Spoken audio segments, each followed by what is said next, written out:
నమస్తే అన్న, బాగున్నారా? Good morning. బాగున్నా? బాగున్నాను.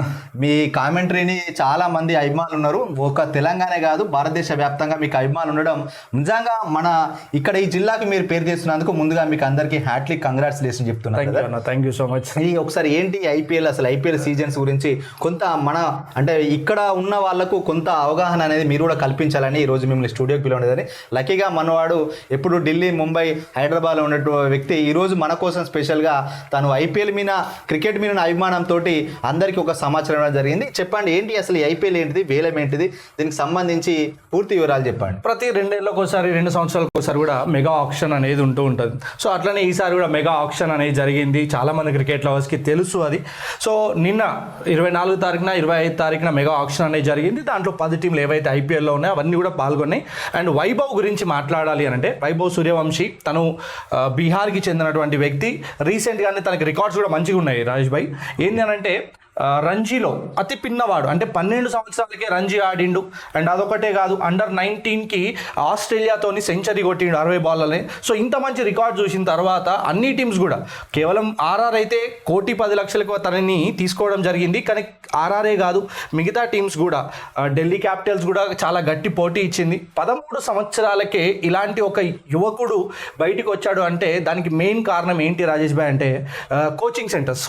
ఈ కోచింగ్ సెంటర్స్ ఏంటి అంటే, చాలా మంది ఒకప్పుడు క్రికెట్ అంటే, నేను ఆడుతున్నప్పుడు క్రికెట్ ఎట్లుండే అంటే, ఎందుకు ఆడుతారా, బువ్వకు వచ్చేదా, కూరకు వచ్చేదా అని చెప్పి మన పేరెంట్స్ మనకి కొట్టి పంపించారు. సో అట్లా కాకుండా ఇవాళ రేపు పేరెంట్స్ కొంచెం చాలా ఆలోచిస్తున్నారు. సరే, మనం ఇండియాకి ఆడతామా లేదా, రంజీ ఆడొచ్చు, ఐపీఎల్ ఆడొచ్చు, లేదంటే డిస్ట్రిక్ట్స్ ఆడొచ్చు, ఇట్లాంటివన్నింటినీ కూడా కోచింగ్ సెంటర్లో తనని జాయిన్ చేయడం జరిగింది. సో ఒక్కసారి ఆలోచించండి, క్రికెట్లో 1,10,00,000 ఇంకా ఒక్క బాల్ ఇంటర్నేషనల్ మ్యాచ్ ఆడక ముందే తనకు వచ్చిందంటే చాలా లైఫ్ ఉంది. నేను జనతా టీవీ ద్వారా నేను ఒకటే చెప్పాలనుకుంటున్నాను, మీకు ఎక్కడ అందుబాటులో ఉంటే అక్కడ కోచింగ్ తీసుకోండి, మీకు క్రికెట్ మీద కనుక ఇష్టం ఉంటే. ఇక్కడ ఒక చిన్న సమస్య, మామూలుగా ఇంత పెద్ద క్రీడాకారులు తయారది ఎక్కువగా ముంబై కానీ, ఢిల్లీ కానీ, బెంగళూరు కానీ, ఇక్కడికి వెళ్తేనే ఇంతమంది తయారవుతారు. ఈ లోకల్లో అట్లాంటి క్రీడా నైపుణ్యం పెంపొందించే అంటే క్రీడాకారులు ఉన్నారా? అంత మంచి కోచ్లు ఉన్నారా? నిజంగా అట్లాంటి ఫెసిలిటీస్ జిల్లా కేంద్రాల్లో ఉన్నాయా? ఖచ్చితంగా ఉన్నాయండి. ఇప్పుడు తననే చూసుకోండి, బీహార్లో ఆయన మీరు చెప్పిన ప్లేస్ నుంచి రాలేదు, ఢిల్లీ నుంచి రాలేదు, ముంబై నుంచి రాలేదు, బెంగళూరు నుంచి రాలేదు, ఏం రాలేదు. బీహార్ అంటే మనకు తెలుసు కొంచెం వెనుకబడి రాష్ట్రం అని మనం అంటాం. బట్ అలాంటి రాష్ట్రం నుంచి కూడా ఒక నార్మల్ జిల్లా నుంచి వచ్చినవాడు. అండ్ మీరు అడిగిన దానికి మన జిల్లా గురించి నేను చెప్తాను, ప్రత్యక్షంగా నేనే చెప్తానండి. నేను కామెంటేటర్ అవుతాను, సోనీ టీవీకి వెళ్తాను అని చెప్పి ఎప్పుడు కూడా నేను అనుకోలేదు. ఓకే, సో ఇప్పుడు కూడా నేను అదే టీషర్ట్ వేసుకున్నా, గురుస్ క్రికెట్ అకాడమీ అని చెప్పి. నా గురువు దుర్గా ప్రసాద్ గారు. సరే, క్రికెట్ అనేది నేను అప్పుడు తక్కువ నేర్చుకున్నాను, కానీ క్రికెట్ మీద అవగాహన పెంచుకొని ఈరోజు క్రికెట్ గురించి మాట్లాడుతున్నాను అని అంటే బింగి దుర్గా ప్రసాద్ గారు నాకు ఇచ్చిన ప్రోత్సాహం. తర్వాత చాలామంది నన్ను ఇంకా ముందుకు తీసుకెళ్ళడానికి కొంతమంది కూడా సలహాలు ఇవ్వడం జరిగింది. దానికి ఇట్లా అదే కాకుండా ప్రస్తుతానికి మీరు చూసినట్టయితే ఇదే జిల్లా నుంచి, మన మంచిర్యాల జిల్లా నుంచి నేషనల్స్ ఆడిన వాళ్ళు ఉన్నారు, లైక్ అండర్ 14 ఆడిన వాళ్ళు ఉన్నారు, 16 ఆడిన వాళ్ళు ఉన్నారు. ఒకటి, క్రికెట్ అనేది కేవలం వెంటనే వచ్చేది కాదు రాజేష్ భాయ్, దీన్ని మనం అంచెలంచెలుగా ఎదుగుతూ వెళ్ళాల్సింది. సో చాలామంది పేరెంట్స్ ఏమనుకుంటారు, ఒక సంవత్సరం ఆవిడ ఆడిండు వచ్చేస్తుంది అని. ఒక సంవత్సరం 2 సంవత్సరాలలో వచ్చేది కాదు క్రికెట్. సో అలాంటిది ఆడాలి అని అంటే మనం ఖచ్చితంగా చాలా వరకు కంటిన్యూస్గా ట్రైనింగ్, మనం చదువు ఎట్లయితే ఇంపార్టెంట్ ఉంటుందో దాన్ని కూడా ప్రతి సంవత్సరం మన మైండ్ ఎట్లా డెవలప్ అవుతుందో అప్డేట్ చేసుకుంటూ పోవాలి. ఈ క్రికెట్ని కూడా అట్లనే అప్డేట్. చాలా మంది 4 సంవత్సరాలు అప్పుడు మనం ఏమనుకుంటాం, మన బాబు బౌలింగ్ వేస్తుంటే సూపర్ వేస్తుండే అనిపిస్తుంది. కానీ దాన్ని రిథమెటిక్గా తీసుకురావాలి, బ్యాటింగ్ని రిథమెటిక్గా తీసుకురావాలి అని అంటే ఒక గురువు అనేవాళ్ళు చాలా ఇంపార్టెంట్. ఖచ్చితంగా కోచ్ అంటే ఇలాంటి లోటుపాట్లు ఉన్నాయని సరి చేయడం కోసం ఖచ్చితంగా ఒక గురువు అనే వ్యక్తి ఉండాలి. 100% మంచి కోచ్. మంచిర్యాలలో మన అదృష్టం అని నేను చెప్తాను. ఎందుకు అంటే ఆయన యూనివర్సిటీకి ఆడిన అనుభవం తనకుంది.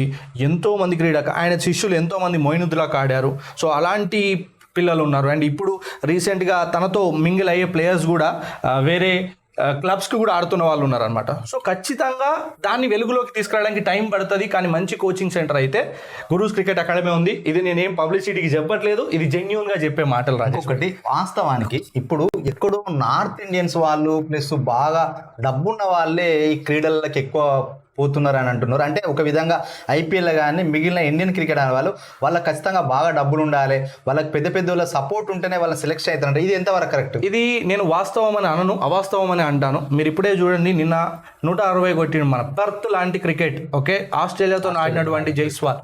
మరి ఆయనకేం డబ్బులు ఉన్నాయి? ఆయనకైతే ఏం డబ్బులు లేవు కదా అని. సో మీరు అనొచ్చు, ఒకరికి ఇద్దరికి అలాంటి అవకాశం. సిరాజ్ తోని మేము హైదరాబాద్లో ఆడుతున్నప్పుడు అజీజ్ నగర్లో టెన్నిస్ బాల్ క్రికెట్ ఆడిన అనుభవం కూడా మాకు ఉంది. నార్మల్ చెప్పులు వేసుకొని వచ్చి ఆడేవాడు. మరి ఇప్పుడు ఆయన డిఎస్పీకి ఎదిగిండు, క్రికెట్లో ఒక స్టార్కి ఎదిగిండు. సో ఇట్లా మనం ఎగ్జాంపుల్ తీసుకుంటే రాజేష్ భాయ్ చాలా ఉన్నాయి. విరాట్ కోహ్లీ ఏం ధనవంతునిగా రాలేదు కదా, సచిన్ టెండూల్కర్ ఏం ధనవంతునిగా రాలేదు కదా.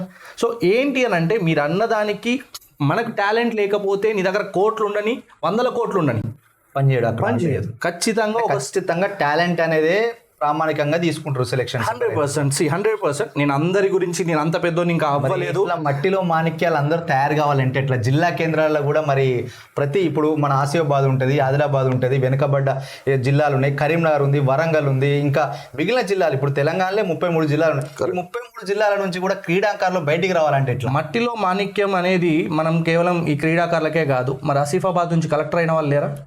కాగజ్నగర్ నుంచి ఐఏఎస్లు ఐపీఎస్లు అయిన వాళ్ళు ఉన్నారా? మరి వాళ్ళకి అక్కడ ఏవైతే సౌకర్యాలు ఉన్నాయో అదే సౌకర్యాలను యూజ్ చేసుకొని ఈరోజు మంచిగా చదువుకొని అక్కడ ఉన్నారు. సో నేనేమంటున్నానంటే దయచేసి స్కూల్స్కి కాలేజెస్కి మనం ఒక రిక్వెస్ట్ ఏంది అని అంటే ఆ పీటీ పీరియడ్లు ఏవైతే ఉన్నాయో, ఆ ఫిజికల్ ఎడ్యుకేషన్స్ ఏవైతే ఉన్నాయో గంట సేపు అవి ఒక మినిమం రోజుకు ఒక 45 నిమిషాల నుంచి గంట సేపు ఇవ్వడం వల్ల, మీరు ఇంతకుముందు ఒక వార్త మాట్లాడారు ఏదైతే పిల్లలకి అనారోగ్యానికి గురవుతున్నారు, ఇవన్నిటికీ కారణం ఏంది అని అంటే మట్టి. మీరు అన్న మట్టి తాకాలి కదా మనిషికి, అందులోంచే ఎన్నో మినరల్స్ వస్తాయి. అవన్నీ కూడా తాకినప్పుడే ఎదగగలుగుతారు రాజేష్ భాయ్. సో ఇలాంటి క్రీడాకారులు బయటికి రావాలి. ఇది ఒకటే కాదండి, నేను రీసెంట్గా ఖోఖోకి పనిచేసిన, వాలీబాల్కి పనిచేసినాను, అదర్ స్పోర్ట్స్, ఈ అన్ని స్పోర్ట్స్కి మోదీ గారిని నేను ఇక్కడ మెచ్చుకుంటాను. ఎందుకు అని అంటే ఈ అందరికీ యూజ్ అయ్యే ఒక క్రీడను కూడా తీసుకొచ్చిండు. మనం ఖేలో ఇండియా అని చెప్పి తీసుకొచ్చిండు. సో అట్లాంటి వాటిలలో కూడా దయచేసి ఈ పేరెంట్స్ అందరు కూడా వాళ్ళని ఇన్వాల్వ్ చేస్తే డెఫినెట్గా ఐఏఎస్లు, ఐపీఎస్లు, కలెక్టర్లు, ఇంజనీర్లు, డాక్టర్లే కాకుండా ఇవన్నీ కూడా ఒక త్రివర్ణ పతాకాన్ని భుజం మీద వేసుకునే ఏకైక 2 ఛాన్సెస్ వస్తాయి. ఒకటి నువ్వు ఆర్మీలోకి వెళ్తే, రెండోది నువ్వు క్రీడాకారులు అయితే. సో అంత మంచి అవకాశం మీకు కావాలి అని అంటే మాత్రం ప్లీజ్ దయచేసి మట్టిలో ఆడుకొనియండి. మీరు ఎట్లయితే దెబ్బలు తిన్నారో మీ పిల్లల్ని కూడా గట్లనే దెబ్బలు తిననియండి. సో మరి మంచిర్యాల జిల్లాలో ఇప్పుడు ఈ ఐపీఎల్ అనేది ప్రపంచ దేశాలంతా ఆటగాళ్ళు ఆడుతుంటారు. ప్రపంచం అంతా ఈ ఒక ఐపీఎల్ సీజన్లో ఉర్రూతులగిన 24 గంటలు టీవీకి అంకితం అయిపోతారు యూత్ అంతా. మరి ఇట్లాంటి క్రీడలను కూడా మంచిర్యాల జిల్లా కేంద్రంలో కానీ ఇంకా జిల్లా కేంద్రాల్లో పెడితే ఏ విధంగా ఉంటుంది, అవి సక్సెస్ అవుతున్నాయి. అట్లాంటి రీసెంట్గా మనం ఎంపీఎల్ అనే ఒకటి మంచిర్యాల ప్రీమియర్ లీగ్ అనేది, మళ్ళీ దుర్గాప్రసాద్ అన్న గారికి కృతజ్ఞతలు చెప్తాను. ఆయనకు ఒక ఆలోచన వచ్చింది, నా దగ్గర తీసుకొచ్చిండు. దాన్ని మేము ఒక పేపర్ మీద పెట్టినాం, ఆలోచించి చేసుకొని ముందుకెళ్తే కొంతమంది స్పాన్సర్లు వచ్చిండ్రు, కొంతమంది టీంలు వచ్చినాయి, 8 ఫ్రాంచైజీలు వచ్చినాయి. ఆ 8 ఫ్రాంచైజీలతోని ఆల్మోస్ట్ ఒక 200 మంది ప్లేయర్లు మాతో రిజిస్టర్ అయిన్లు. వాళ్ళని కూడా మంచిగా వేలం పాట వేయడం జరిగింది. సరే కోట్లలో కాకుండా వేలల్లో వాళ్ళకి ఫీజు ఇవ్వడం జరిగింది, ఆడడం జరిగింది. సూపర్గా మనం లాస్ట్ సమ్మర్లో మనం అది సీజన్ 1 చేసుకున్నాం. తర్వాత అందరూ అడగడం స్టార్ట్ చేసిండు, సీజన్ 2 ఎప్పుడు అని చెప్పి. సో ఇప్పుడు మన సంక్రాంతికి సీజన్ 2 అనేది కూడా పెట్టడం జరుగుతుంది. దాంట్లో కూడా 10 టీంలని మేము అనుకుంటున్నాము. సో అది కూడా 100% ముందుకు టీంలకే ఛాన్స్ ఇచ్చిల్లా, ఇంకెక్కువ పెంచే అవకాశం ఉంటుంది. లాస్ట్ టైం మనం 8 మంది వస్తున్నప్పుడు పెంచాలి. లాస్ట్ టైం మనము 8 టీంలతో వెళ్ళడం జరిగింది. సో మనం 10 అనుకుంటున్నాం. ఒకవేళ ఖచ్చితంగా మనకి ప్లేయర్స్ ఒకటి అండి, టీములు వస్తే మాకేదో ఫ్రాంచైజీలు పెరుగుతాయన్న ఉద్దేశం మాకు లేదు. ప్లేయర్లకి అవకాశాలు రావాలి. ఇప్పుడు ఒక టీంకి 16 మందిని మాత్రమే తీసుకోవడానికి మేము పర్మిషన్ ఇస్తున్నాం. ఎక్కువ తీసుకోవచ్చు కానీ మినిమం 16 మందిని తీసుకోవాలి. సో అట్లా 16 మందికి అవకాశాలు వస్తున్నాయి అన్నప్పుడు ఇంకో 2 టీంలు వస్తే ఇంకో 30 మందికి అవకాశం వస్తుంది కదా. సో ఆ ఉద్దేశంతో క్రీడాకారులు ఎక్కువ మంది ఎక్కువ టీములు పెడతాయి, ఎక్కువ మందికి అవకాశం ఇవ్వాలనే మీరు పెడుతున్నారు. డెఫినెట్గా ఒకప్పుడు మంచిర్యాల జిల్లా నుంచి ఆదిలాబాద్ ఉమ్మడి జిల్లా ఉన్నప్పుడు ఆదిలాబాద్ టీంలో చూసుకున్నట్టయితే దరిదాపుగా ఒక 11 మంది టీంలో 8 మంది మంచిర్యాల ప్రాంతానికి చెందిన వాళ్ళు ఉంటారు అనమాట. సో అలాంటి క్రీడని మళ్ళీ ఇప్పుడు ఆ క్రీడ ఉంది కానీ చాలామంది బిజీ అయిపోయారు. మళ్ళీ క్రికెట్ కనుక ఉండాలి అని అంటే మంచిర్యాల వేదికగా ఇంకా రాబోయే కాలంలో పెద్ద పెద్ద ఈవెంట్స్ కండక్ట్ చేస్తాము. అది ఖచ్చితంగా క్రీడాకారులకు ఉపయోగపడేలాగానే చేస్తాం రాజేష్. మరి ఇంత చేసినప్పుడు ఆర్థికంగా కూడా మీకు ఖచ్చితంగా అంత పెట్టుబడి ఇవన్నీ అవసరం ఉంటాయి కదా, స్పాన్సర్షిప్ కూడా. మరి మంచిర్యాల జిల్లా జిల్లాలో ఉన్న ఈ స్పాన్సర్స్ ముందుకు వస్తున్నారా? ఎందుకనంటే మన ఏరియా ఏంటంటే మంచిర్యాలలో కొంత రియల్ ఎస్టేట్ అవి ఉంటేనే ఎక్కువ వాళ్ళు డబ్బులు ఇవ్వగలుగుతారు. ఇప్పుడేమో రియల్ ఎస్టేట్ అంతా కుదిరైన పరిస్థితుంది కాంగ్రెస్ గవర్నమెంట్లో. ఇప్పుడు మీరు పెట్టే ఎంపీలకి ఆర్థిక వనరులు సమకూరే అవకాశం ఉందా? ఖచ్చితంగా దానికి కూడా ప్రయత్నం అయితే జరుగుతున్నాయి. లాస్ట్ టైం మీరు అన్నట్టు ఏదైతే సీజన్ 1లో చూసుకున్నట్టయితే ఒక దిక్కు నుంచి రియల్ ఎస్టేట్లో మనందరికీ తెలుసు అంజనీపుత్ర రియల్ ఎస్టేట్ వాళ్ళు కానివ్వండి, మరొక వైపు అజిత్ సార్ గారు కానివ్వండి, వివేకవర్ధిని డిగ్రీ కాలేజ్ వాళ్ళు కానివ్వండి, ఒకరిద్దరు డాక్టర్లు కానివ్వండి, వీళ్ళందరూ కూడా ముందుకు వచ్చి మాకు సహాయం చేశారు. ఎందుకంటే వాళ్ళకు కూడా క్రికెట్ మీద ఉన్న మక్కువ అనేది ఉంది. సో ఇప్పుడు కూడా ఖచ్చితంగా ఎంతోమంది వస్తున్నారు స్పాన్సర్స్, దాంతోనే మేము సక్సెస్ఫుల్ అవ్వగలుగుతాము అని చెప్పి ఒక నమ్మకం అయితే ఉంది రాజేష్ భాయ్. సో ఒకవేళ అంటే ఐపీఎల్ తరహాలో, ఎందుకంటే మనం ముంబైకి ఢిల్లీకి వెళ్ళి ఈ ఐపీఎల్ క్రీడాకారులను కొనలేని పరిస్థితి ఉంది కాబట్టి మన జిల్లాలో ఉన్న మట్టిలో ఉన్న మాణిక్యాలను వెలికి తీసుకొని గురూస్ క్రికెట్ అకాడమీ ద్వారా మీరు ఎంపీఎల్ కండక్ట్ చేస్తున్నారు. సో ఈ జిల్లా వాళ్ళు కూడా ఫ్రాంచైజీలు తీసుకునే అవకాశం ఉంది. అంటే ఒక 10 ఫ్రాంచైజీలకు అవకాశం ఉంది. దాదాపు మీరు అన్నట్టు ఒక 200 మంది క్రీడాకారులకు కూడా మంచిగా ఆడే అవకాశం ఉన్నది.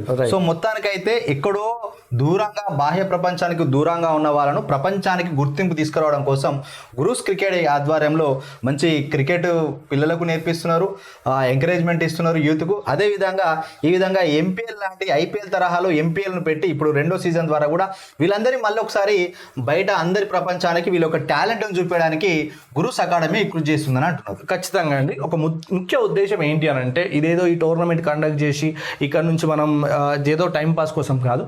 మా మెయిన్ ముఖ్య ఉద్దేశం గురూస్ క్రికెట్ అకాడమీ 5 సంవత్సరాల కిందట దుర్గాప్రసాద్ అన్న స్టార్ట్ చేసినప్పుడు నేను అడిగిన, ఎందుకు చేయాలనుకుంటున్నావు, అసలు నువ్వు ఎందుకు చేయాలనుకుంటున్నావు అని అంటే ఆయన ఒకటే చెప్పిండు, నేను జస్ట్ కేవలం యూనివర్సిటీ దాకా ఆడిన, అట్లా కాకుండా ఒక్కరినన్నా మన స్టేజ్ నుంచి వెళ్ళి రంజీ ట్రోఫీ, ఆ రంజీ కన్నా వెళ్ళాలి అని చెప్పి ఆయన ప్రయత్నం చేయడం జరిగింది. అండ్ ఆ ప్రయత్నంలో ఆయన సఫలం అవుతూనే ఉన్నాడు. ఇప్పటికే చాలామంది ప్లేయర్లు హైదరాబాద్ వరకు కూడా వెళ్ళి కోచింగ్స్, ఇక్కడ మనం ఒక బేసిక్ కోచింగ్ ఇచ్చిన తర్వాత అక్కడికి వెళ్ళాల్సిన అవసరం ఉంటుంది ఖచ్చితంగా. సో అక్కడ కోచింగ్ కూడా ఇప్పించడం జరుగుతుంది. మా ముఖ్య ఉద్దేశం అది ఎంపీఎల్ఏ కానివ్వండి, ఇంకొక టోర్నమెంటే కానివ్వండి, మెయిన్ ఉద్దేశం ఏంటి అంటే క్రీడాకారులు గర్వంగా తలెత్తుకొని కాలర్ ఎగరేసి చెప్పాలి, నేను పలానా అక్కడ మంచిర్యాల నుంచి వచ్చినాను, బెల్లంపల్లి నుంచి వచ్చినాను, గోదావరికర్ నుంచి వచ్చినాను, ఆ స్థాయి నుంచి వచ్చి ఈ రోజు నేను ఇక్కడ ఆడుతున్నాను. ఒక నితీష్ రెడ్డిని ఎట్లాగైతే మనం గర్వంగా మనోడు అని అనుకుంటున్నామో, రేపటి రోజుల్లో రాబోయే రోజుల్లో ఒక 4 సంవత్సరాలలో గ్యారంటీగా చెప్తున్నామండి, ఒక ప్లేయర్ని ఖచ్చితంగా అలాంటి ప్లేయర్ని గురూస్ నుంచి మేము ఇచ్చే బాధ్యతని మేము స్వీకరించాం. దానికి ఎంతోమంది సపోర్టర్స్ ఉన్నారు. ఆ సపోర్టర్స్ అందరికీ కూడా ఈ వేదిక మీద నుంచి ప్రత్యేకంగా ధన్యవాదాలు తెలుపుతా ఉన్నాం. సో మొత్తానికైతే మంచిర్యాల జిల్లాలో గురూస్ క్రికెట్ అకాడమీ అనేది భవిష్యత్తులో రంజీలకే కాదు ఐపీఎల్కు ఇండియన్ క్రికెట్ జట్టుకు కూడా క్రీడాకారులను తయారు చేసే విధంగా, వాళ్ళందరికీ వన్నె తెచ్చే విధంగా ఎంతో వాళ్ళు తోడ్పాటును అందిస్తున్నారు, ఎంతో కృషి చేస్తున్నారు. సో మనజంతా టీవీ వేదికగా మిత్రుడు వివేకానంద్ గారు కూడా ఇంకా దేశ స్థాయిలో మంచి పేరు తెచ్చుకోవాలి. అదేవిధంగా మీరు ఏదైతే కోరుకుంటున్నారో గురూస్ క్రికెట్ అకాడమీ కానీ మిగిలిన జిల్లా కేంద్రాల నుంచి కూడా క్రీడాకారులు ఐపీఎల్కి అదేవిధంగా అంతర్జాతీయ స్థాయిలో క్రీడాకారులు తయారు కావాలి. వాస్తవానికి ఇక్కడ ఒక్కటే మాట సూటిగా చెప్పాల్సింది ఏంటంటే, ఎవరైనా ఎక్కడ చదువుకున్నా కూడా పెద్ద పెద్ద ఐఏఎస్లు అయినా, ఐపీఎస్లు అయినా, డాక్టర్లు అయినా, ఇంజనీర్ అయినా, ఏ దేశం పోయినా ఫస్ట్ వాళ్ళ స్కూలు మొదట గుర్తొస్తుంది. అరే నేను 10th క్లాస్ స్కూల్లో చదువుకున్నా, ఈ స్థాయికి వచ్చినా అని చెప్తారు. ఇప్పుడు క్రికెట్ క్రీడాకారులు కూడా వాళ్ళు ఎక్కడైతే ఫస్ట్ కోచింగ్ తీసుకుంటారో వాళ్ళు పెద్ద పెద్ద క్రికెటర్లు అయినా, ఐపీఎల్ కాడినా, రంజీలకు కాడినా, అదేవిధంగా దేశవాళీ క్రికెట్ దేనికైనా కూడా చివరిగా వాళ్ళు ఒక్కటే చెప్తారు, ఏదంటే నేను స్టార్టింగ్ గీ మాస్టర్ దగ్గర, గీ సార్ దగ్గర నేను కోచింగ్ తీసుకోవడం వల్ల ఈరోజు నేను దేశవాళీ క్రికెట్కి ఆడుకుంటున్నా అని చెప్పగలుగుతున్నారు. సో భవిష్యత్తులో కూడా మన మంచిర్యాల జిల్లాలో బాగా పేరున్న మన గురూస్ క్రికెట్ అకాడమీని రన్ చేస్తున్న దుర్గాప్రసాద్ అన్న గారు కూడా ఆ స్థాయిలో ఉండాలి. చాలామంది క్రీడాకారులను తయారు చేసి దేశానికి అందించాలని మనజంతా టీవీ కూడా ఆశిస్తుంది. సో ఇప్పుడు మంచిర్యాల జిల్లాలో కూడా ఏదైతే ఎంపీఎల్ కండక్ట్ చేస్తున్నారో దానికి మంచిర్యాల జిల్లాలో ఉన్న ప్రజలందరూ సపోర్ట్ చేయాలి. యువకులు కూడా ఎక్కువ మంది రిజిస్టర్ చేసుకోండి. నవంబర్ 30 తారీఖు రిజిస్ట్రేషన్ ఉంది. ఫ్రాంచైజీలు కూడా ఎవరైనా క్రీడలపైన ఆసక్తి ఉన్న బిజినెస్ చేసే వాళ్ళు కానీ, డాక్టర్లు కానీ, విద్యా సంస్థలు కానీ, రియల్ ఎస్టేట్ సంస్థలు కూడా ఫ్రాంచైజీ తీసుకొని క్రీడాకారులను ప్రోత్సహించండి. కేవలం ఇప్పుడు ఎంపీఎల్ పెట్టేది Mancherial premier league season 2 conduct చేసేది ఎందుకంటే ఎక్కువ మంది క్రీడాకారులు కూడా ఎవరో రాష్ట్రాలు ఉన్న వాళ్ళు ఆడితే మనం చూడడం కాదు, మన జిల్లా క్రీడాకారులను కూడా మనం గుర్తింపియాలని చెప్పి వాళ్ళొక పెద్ద గురుతర బాధ్యత తీసుకున్నందుకు వాళ్ళకి హ్యాట్స్ ఆఫ్ చెప్తూ జిల్లా ప్రజలందరూ కూడా స్పాన్సర్షిప్ వాళ్ళకు సపోర్ట్ చేయండి. ఎకనామికల్గా సపోర్ట్ చేస్తే చాలామంది క్రీడాకారులకు మనం సపోర్ట్ చేసినట్టు. ఇది ఈరోజు మన ఐపీఎల్ క్రికెట్ గురించి వివేక్ గారు చెప్పారు. థ్యాంక్ యూ, మంచి విలువైన సమాచారం ఇచ్చిండ్రు. Thank you.